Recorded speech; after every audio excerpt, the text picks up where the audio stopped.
Espiritu Santo. Amen. Tayo ngayon ay nasa ika-4 na linggo ng Kwaresma at tayo inaanyahan ng ating Panginoon. Buksan natin ang ating mga mata sa katotohanan na siya ay ang anak ng Diyos Ama. Sumayin niyo ang Panginoon. Sumayin niyo rin.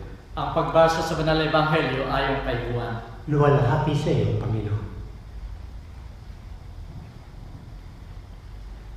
Nang panahon yun, habang naglalakad, si Jesus ay nakakita ng isang lalaki na ipinanganak na bulag. Lumura siya sa lupa, sa laway gumawa ng putik at ipinahid sa mga mata ng bulag at sinabi sa kanya, "Yumaong ka at maghugas sa tipo ng tubig ng Siloe." Kaya taparong siya, naghugas at nagbalik na nakakakita na. Ang mga kapitbahay at mga dating nakakakilala sa kanya nung pulubi pa siya ay nagwika, "Hindi ba ito yung dating nakaupo at nagpapalimos?" Sumagot ang ilan, "Siya nga." Sinabi ng iba, "Hindi siya, kundi isa lamang nakakamukha lamang niya." Winika niya, "Oo, ako nga." Dinala nila sa mga Pariseo yung dating bulag. Araw ng Sabat nang gumawa si Jesus ng putik at ang padilatin ang kanyang mga mata. Ang mga Pariseo ay muli namang nagtanong sa kanya kung paano siya nakakita. Winika niya sa kanila, "Nilagyan niya ng putik ang aking mga mata. Naghugas ako at nakakita na ako." Sinabi ng ilan sa mga Pariseo, "Hindi galing sa Diyos ang taong yan, sapagkat hindi niya ipinangingilin ang Sabat."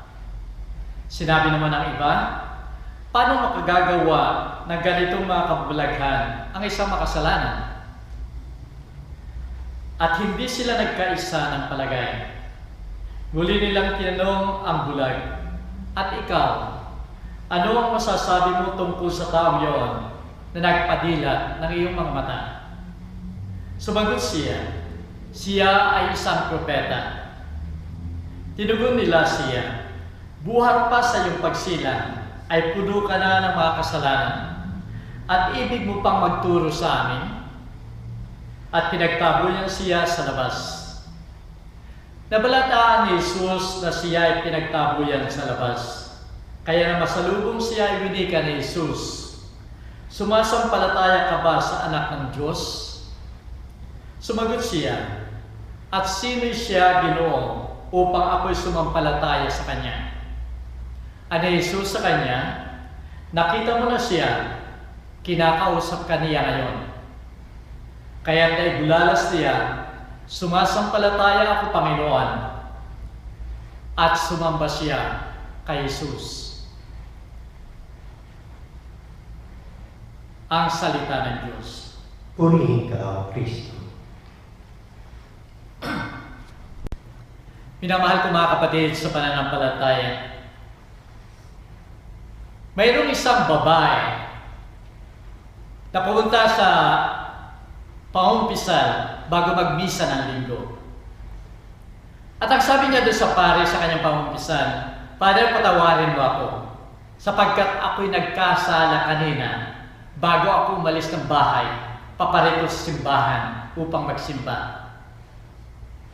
Ako po ay umupo doon sa harap ng salamin. At doon sa harap ng salamin ay pinupuri ko yung aking sarili.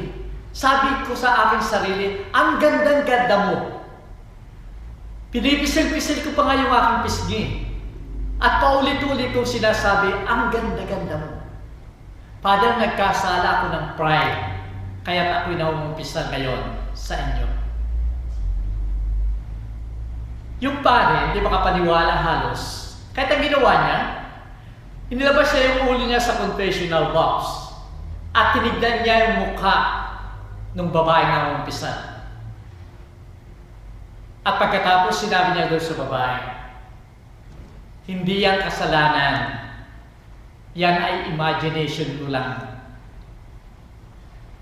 Minamahal ko mga kapatid, sa buhay natin spiritual, sa ating pananampalataya.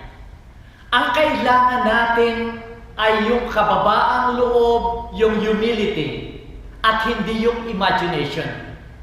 At ito'y makikita natin ngayon dito sa pangyayari sa buhay ng bulag na pinagaling ng ating Panginoon sa banal na Ebanghelyo. Para doon sa mga tao, yung kanyang pagkabulag ay dahil sa kasalanan niya at ito'y parusa sa kanya ng Diyos.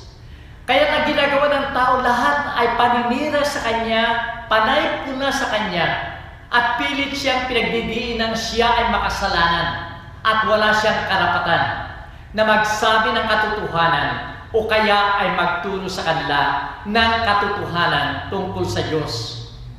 Subalit para sa ating Panginoon, siya ay nahabag, siya ay naawa doon sa bulag na yon, kaya pinagaling niya yung bulag na yon. At dito nga nagkaroon ng simula ng problema ng bulag na yon, sapagkat yung mga tao, yung mga Pariseo, yung mga leaders ng mga Hudyo, ay pinagpipilitan siyang ibaba sa kanilang pagtatanong, sapagkat ang sinasabi niya na nagpagaling sa kanya ay iyong hindi Diyos, kundi isang makasalanan, sapagkat hindi niya isinaalang-alang ang pananampalataya sa araw ng Sabat. Minamahal ko mga kapatid, ang bulag na ito ay nakita niya yung katotohanan.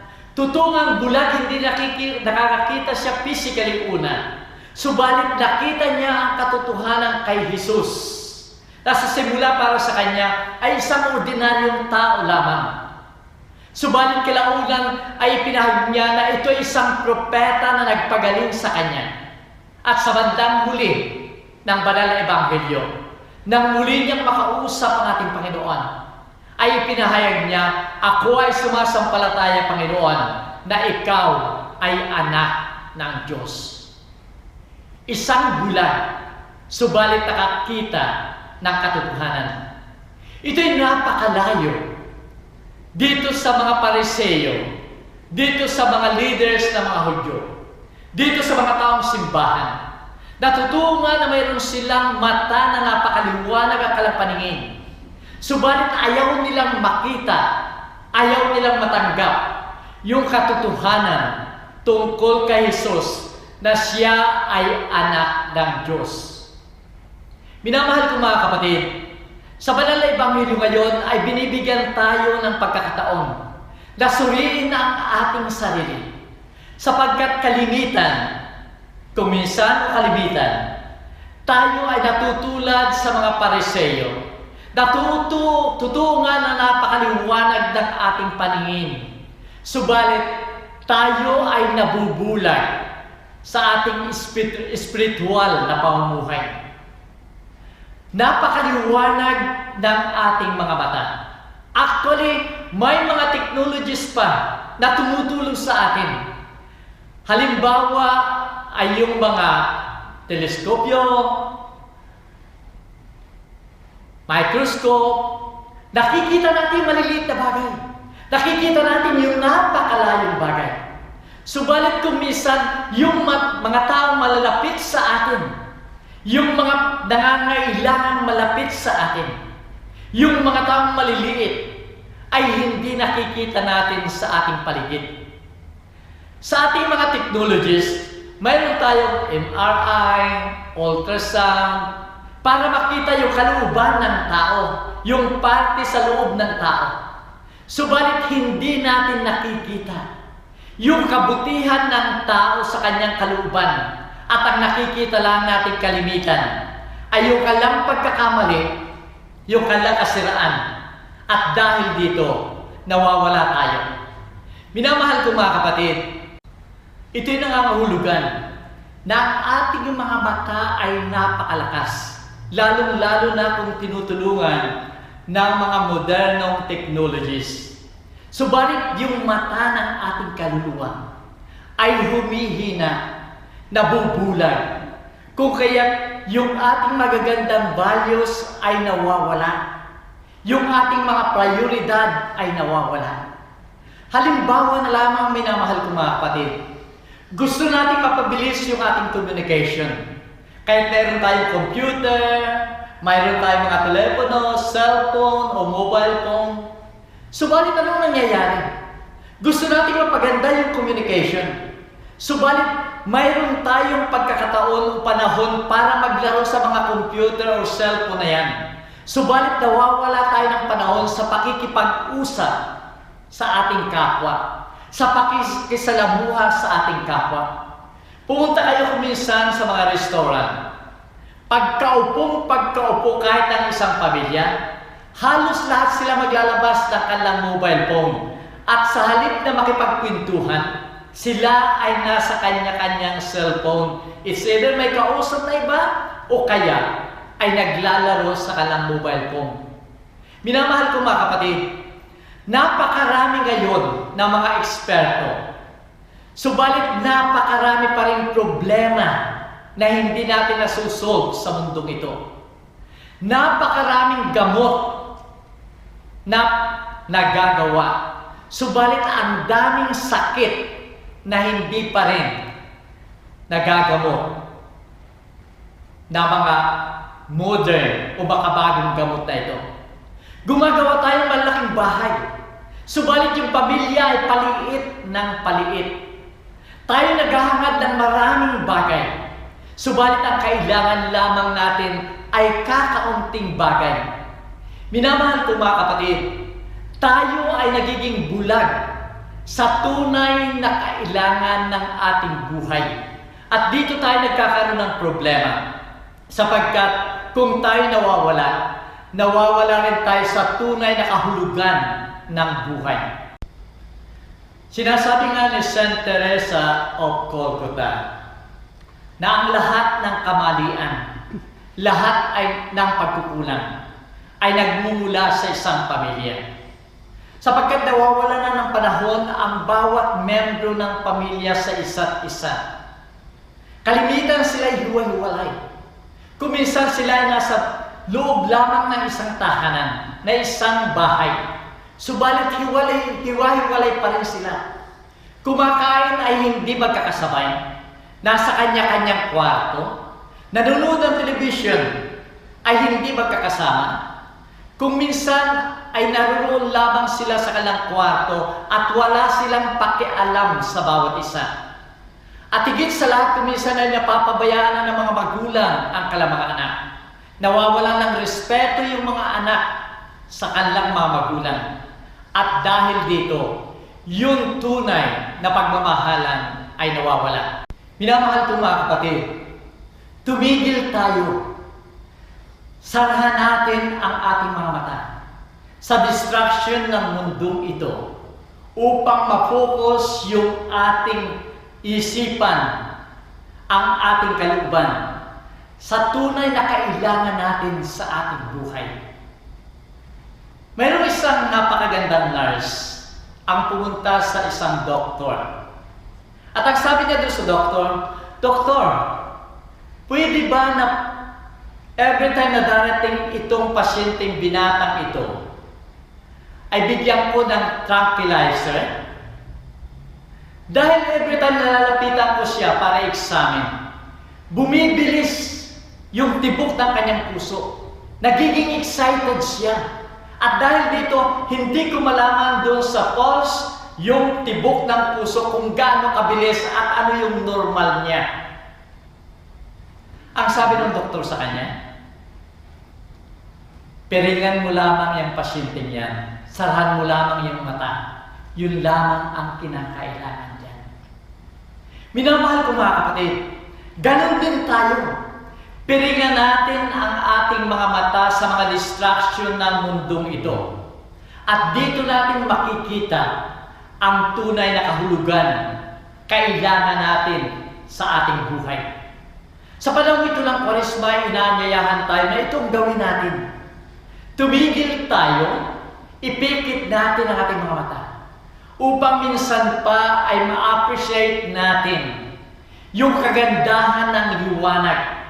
Ma-appreciate natin yung halaga ng ating mga mata at tunay na paningin. na nakakakita ng katotohanan ng buhay, kasama yung spiritual nating pamumuhay. Tayo ay hinahamon ngayon na ibalik natin yung ating humility. Humility, katulad ng humility ng bulag na yon, na tinanggap niya ang tulong na nanggagaling sa Diyos. Humility, upang tayo makapag-cooperate sa Diyos sa lahat ng biyayang ibinigay niya sa atin.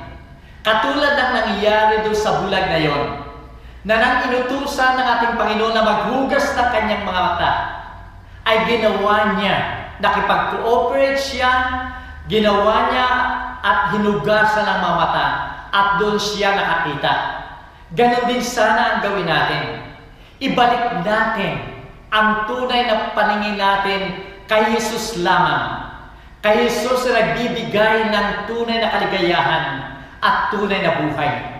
Sapagkat kung kasama natin siya, hindi tayo mawawala ng landas sapagkat siya ang daan. Hindi tayo maglalakad sa kadiliman sapagkat siya ang liwanag at katotohanan. Tayo ay magtatagumpay sa lahat ng bagay. Kahit kamatayan ay ating matatagumpayan sapagkat si Jesus ang tunay na buhay. Hinahayaan ko kayo na pagkatapos ng blessing ay tingnan ninyo yung schedules ng activities, lalo-lalo na dito sa Sydney, para sa darating na Holy Week. Sumayin niyo ang Panginoon. At sumayin niyo rin. Pinamahal ko mga kapatid, minsan pa ay buksan natin ang ating mga mata. Sapagkat ang matang ito makakakita sa atin ng tunay na kaliwanagan, ng tunay na katotohanan tungkol sa ating Diyos, ang ating Panginoon na ating sinasamba. At huwag magpalain kayo ng makapangyarihan Diyos, Ama, Anak, at Espiritu Santo. Amen. Pumayo tayo mamaya. Salamat sa Diyos.